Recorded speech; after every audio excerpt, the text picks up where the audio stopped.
luxury is to be able to live in a space that feels like a holiday. Every once in a while, we look for spaces that kind of allows us to relax. One of the biggest challenge was to create a space which is serene in an environment which is quite busy.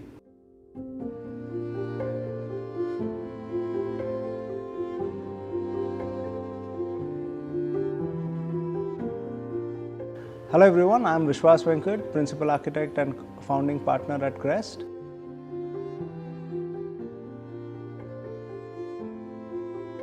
So the plot is about 12,000 square feet and the built-up is about 30,000 square feet. So the client were basically two brothers who are living in a joint family. They've lived together for decades.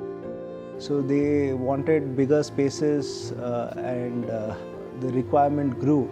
And so when they approached us, they wanted two individual houses. So we didn't really want to split them apart because it's very rare that we find joint families in today's time. So this is an east-facing plot. What we've done is we've pushed the gate a little inside so that the ongoing traffic is not obstructed, and so even any visitors or guests come in, they can easily be dropped off. The still basically houses the car park and other services. So we have two lift lobbies, each one leading to the individual homes. So this is the entry to the house. So we have a series of steps that is placed above the water body. And so the first flight is basically common to both the houses.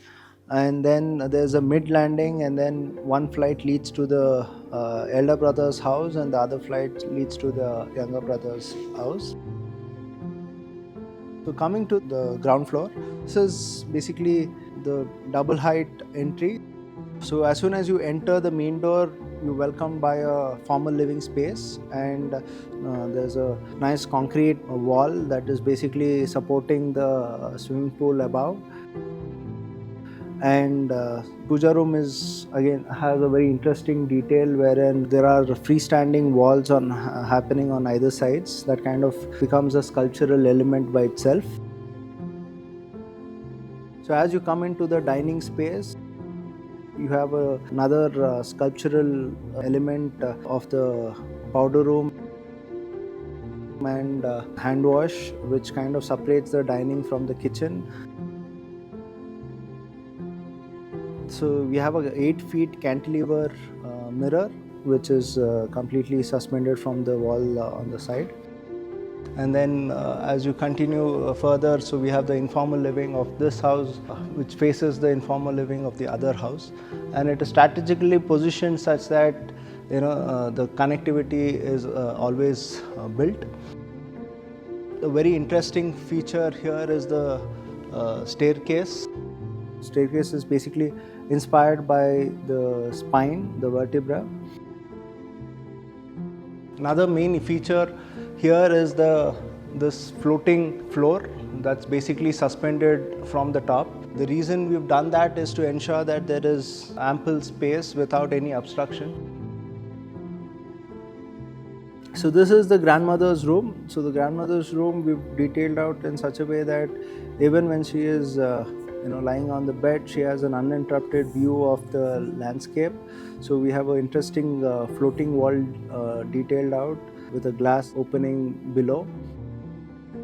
So both these houses are divided by a water body that continues from this front and goes around the courtyard and continues towards the rear side as well. And each of these spaces kind of opens out into the courtyard from different angles. And very interesting feature is the tree that we've got it transplanted right at the center of the house. So this is a tree called Kadamba. So since the courtyard is on the stilt, the soil fill depth is very shallow, and since we will not be able to accommodate a fully grown tree, we created a cutout in the center of the courtyard, and which allows the tree to be positioned and at the same time lets in natural light into the stilt as well. So on the first floor, southwest corner, we have one of the son's bedroom, which has a private garden. Also, this houses a shower which has a double height which is open to sky. The younger son's room is situated in the front, which has a beautiful view to the rest of the house. So this room has a very interesting detail. So the younger son's room had a deep beam that was running across, which is actually supporting the pool.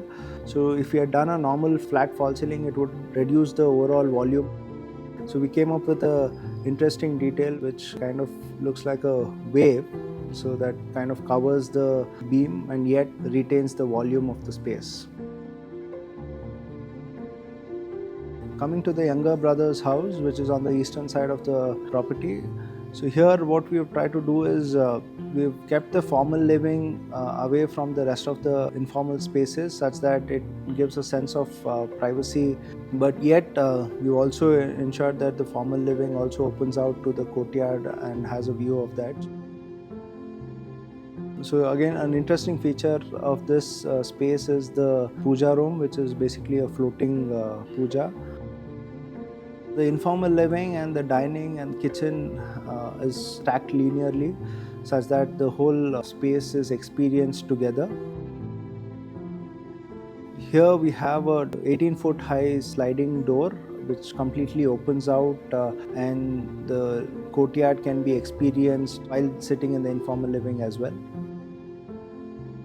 So here we have a master bedroom happening again in the southwest corner. So this master bedroom directly opens out to the courtyard.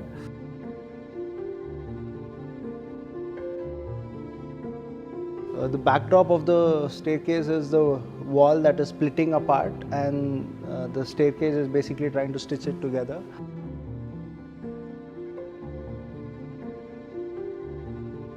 As you come up the first floor, you have the study and a small family living space. So we have two sons' bedroom happening on this floor as well. So this is one of the sons' bedrooms. So here we've made it a double height bedroom. So we've given a skylight above. This is a monolithic marble wall, which is another interesting detail of this bedroom, which separates the dresser and the bedroom. Coming to the last floor, so basically it is a recreational floor, which is common to both the houses. It houses the swimming pool, an activity area, a gym and home theatre. So another interesting feature is the roof, which spans right across, which is about 130 feet. It has a very interesting detail wherein you don't see the supports from the outside. It's kind of looks like it is completely floating. So the clients were very clear that they want posh spaces, and they were one of the very passionate clients who allowed us to explore in terms of materiality. So we've used various type of marble here, and whereas the flooring is predominantly in white Michelangelo and contrasted with black Marquina. It's a beautiful combination. It flows right through the house. Marble is a beautiful material. So we are very specific when it comes to our selections of marble. So whereas when we are using it in walls or any other surfaces, we would also explore more interesting patterns. For the façade, we mainly used a combination of black granite and wood as a strong element, which complements the landscape. House is basically designed for multi-generation. We try to keep the spaces timeless, even the interior aesthetics and the overall feel of the space. It's more about how the light comes in and how the volumes of the space play out with each other. basically how the connect between the various spaces is established.